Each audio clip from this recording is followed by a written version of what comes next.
16 জন সাক্ষী যে আপনার বিরুদ্ধে সাক্ষ্য দিয়েছেন, এই সাক্ষ্যতে আপনাকে ওখানে যে আপনি দর্শন করেছেন এবং কি আপনি হত্যা করেছেন তার উপাদান বিদ্যমান এবং কি আপনার এটা যথেষ্ট প্রমাণ আছে, তখন আপনাকে এই সম্বন্ধে আপনি কি কোনো ব্যাখ্যা দেবেন?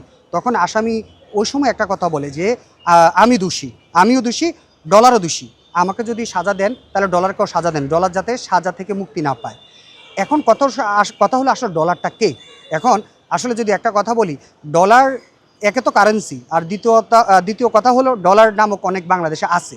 এখন আরেকটা কথা হলো এই ডলারের এখন আসলো কেন ডলারের নামটা?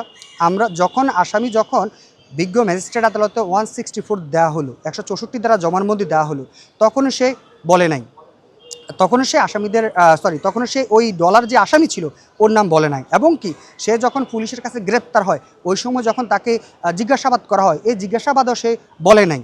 এবং কি যখন তদন্তকারী কর্মকর্তা আপনার রামিসার বাসায় গিয়েছে, বিভিন্ন সাক্ষী জবানবন্দি নিয়েছে, তখনও আশেপাশের লোকজন বলেন এবং কি ওই বাড়ির 5 তলা বলেন, 4র্থ তলায় বলেন, কেউই আপনার কখনো এর অস্তিত্ব পাওয়া যায় নাই।